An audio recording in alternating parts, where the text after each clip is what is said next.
ಮಠಾಧೀಶರು ಸ್ವಾಮೀಜಿಗಳ ನೇತೃತ್ವದಲ್ಲಿ ಹೋರಾಟವನ್ನು ಮಾಡಬೇಕು ಅನ್ನೋ ನಿಟ್ಟಿನಲ್ಲಿ ಒಂದಷ್ಟು ಯೋಜನೆಯನ್ನು ಹಾಕೊಳ್ಳಾಗ್ತಾ ಇದೆ.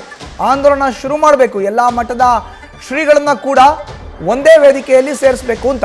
ರಾಜಕೀಯೇತರ ಹಿಂದೂ ಸಮಾವೇಶ ನಡೆಸೋಕ್ಕೆ ಪ್ಲಾನ್ ಇದು. ಅಸಂಘಟಿತ ಸಂಘಟನೆಯ ವಿರುದ್ಧ ಹೋರಾಡಬೇಕು ಅನ್ನೋ ತೀರ್ಮಾನವನ್ನು ಮಾಡಲಾಗಿದೆ. ಹಿಂದೂ ಸಮುದಾಯದ ಬಗ್ಗೆ ಜಾಗೃತಿನ ಮೂಡಿಸೋಕೆ ಯತ್ನ ಇದು. ರಾಜಕೀಯವಾಗಿ ಬಳಸಿಕೊಳ್ಳದೆ ಆಂದೋಲನಕ್ಕೆ ತೀರ್ಮಾನವನ್ನು ಮಾಡಲಾಗಿದೆ. ಹೆಚ್ಚಿನ ಮಾಹಿತಿ ನೀಡ್ತಾರೆ ನಮ್ಮ ಪ್ರತಿನಿಧಿ ಗಣಪತಿ. ಈಗ ನ್ಯೂಸ್ ಡೆಸ್ಕ್ ಇಂದ ನೇರ ಸಂಪರ್ಕಕ್ಕೆ ಜಾಯ್ನ್ ಆಗಿದ್ದಾರೆ. ಗಣಪತಿ, ನೋಡಿ, ಈಗ ಧರ್ಮಸ್ಥಳ ಪ್ರಕರಣಕ್ಕೆ ಸಂಬಂಧಪಟ್ಟಂತೆ ಬಿಜೆಪಿ ಒಂದ್ ಕಡೆ ಹೋರಾಟ ಮಾಡ್ತಾ ಇದೆ ಸರ್ಕಾರದ ವಿರುದ್ಧ. SIT ತನಿಖೆಗೆ ಯಾಕೆ ಕೊಟ್ರಿ, ಇವೆಲ್ಲ ಸುಳ್ಳು ಅಂತ. ಆದ್ರೆ ಇದು ಒಂದ್ ಕಡೆ. ಮತ್ತೊಂದ್ ಕಡೆ ರಾಜಕೀಯೇತರ ಸಂಘಟನೆಗಳು ಈಗ ಒಂದುಗೂಡ್ತಾ ಇರೋದು. ಅದರಲ್ಲಿ RSS ಕೂಡ ಪ್ರಮುಖ ಪಾತ್ರವನ್ನು ವಹಿಸುತ್ತೆ ಅಂತ ಮಾಹಿತಿಯನ್ನು ನೀಡೋದಾದ್ರೆ ಗಣಪತಿ. ಮಧುಸೂದನ್, ಖಂಡಿತ ಸಂಘ ಪರಿವಾರ ಬಹಳ ದಿನಗಳ ನಂತರ ಒಂದು ಆಲೋಚನೆಯನ್ನು ಮಾಡಿರುವಂಥದ್ದು, ಒಂದು ಆಂದೋಲನವನ್ನು ಆಗಲೇಬೇಕು ಅಂತ. ಕಾರಣ ಇಷ್ಟೇ, ಧರ್ಮಸ್ಥಳ ಪ್ರಕರಣಗಳ ನಂತರ ಏನೋ ಒಂಥರ ಅಂದರೆ ದೇಗುಲಗಳಿರ್ಬೋದು, ಹಿಂದುತ್ವದ ವಿಚಾರ ಇರ್ಬೋದು, ಹಿಂದುತ್ವದ ಸಂಸ್ಕೃತಿಯ ವಿಚಾರದಲ್ಲಿ ಒಂದಷ್ಟು ಅಸಂಘಟಿತ ಒಂದಷ್ಟು ಕಾರ್ಯಚಟುವಟಿಕೆಗಳನ್ನು ಗಮನಿಸಿ ಹಿಂದುತ್ವವನ್ನು ಒಂದುಗೂಡಿಸ್ಬೇಕು, ಜೊತೆಗೆ ದೇಗುಲಗಳನ್ನು ರಕ್ಷಣೆ ಮಾಡಬೇಕು ಅನ್ನೋ ಲೆಕ್ಕಾಚಾರದಲ್ಲಿ ಒಂದು ಆಂದೋಲನವನ್ನು ಮಾಡಬೇಕು. ಬಹಳ ವರ್ಷಗಳ ಹಿಂದೆ ಅಂದರೆ ಉಜಿರೆಯಲ್ಲಿ ಕೂಡ ಇಂತಹದ್ದೊಂದು ಆಂದೋಲನವನ್ನು ಆಗಿತ್ತು. ಅಲ್ಲೂ ಕೂಡ ಎಲ್ಲ ಮಠಾಧೀಶರಿರ್ಬೋದು, ಸ್ವಾಮೀಜಿಗಳಿರ್ಬೋದು, ಶ್ರೀಗಳಿರ್ಬೋದು ಒಂದು ಒಗ್ಗೂಡಿಸಿ ಧರ್ಮವು ಒಂದೇ ಅನ್ನೋ ಲೆಕ್ಕಾಚಾರದಲ್ಲಿ ಒಂದು ಸಮಾವೇಶವನ್ನು ಮಾಡಿದ್ರು, ಆಂದೋಲನವನ್ನು ಮಾಡಿದ್ರು.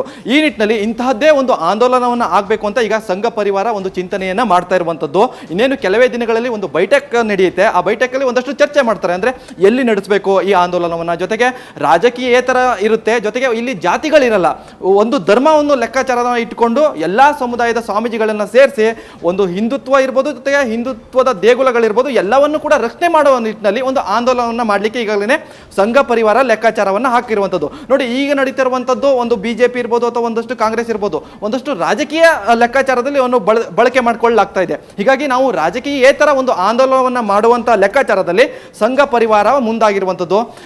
ಸಾಕಷ್ಟು ವರ್ಷಗಳ ಹಿಂದೆ ನಡೆದಂಥ ಉಜಿರೆಯಲ್ಲಿ ಇಂತಹದ್ದೇ ಒಂದು ಆಂದೋಲನವನ್ನು ಪುನಃ ಅಲ್ಲೇ ಮಾಡಬೇಕು ಅನ್ನೋ ಲೆಕ್ಕಾಚಾರ ಕೂಡ ಈಗಾಗಲೇ ಆಗ್ತಾ ಇರುವಂಥದ್ದು. ಹೀಗಾಗಿ ಒಂದಷ್ಟು ಸಮುದಾಯದ ಸ್ವಾಮೀಜಿಗಳನ್ನು ಈಗಾಗಲೇ ಸಂಘ ಪರಿವಾರದ ಪ್ರಮುಖರು ಸಂಪರ್ಕ ಕೂಡ ಮಾಡಿದ್ದಾರೆ.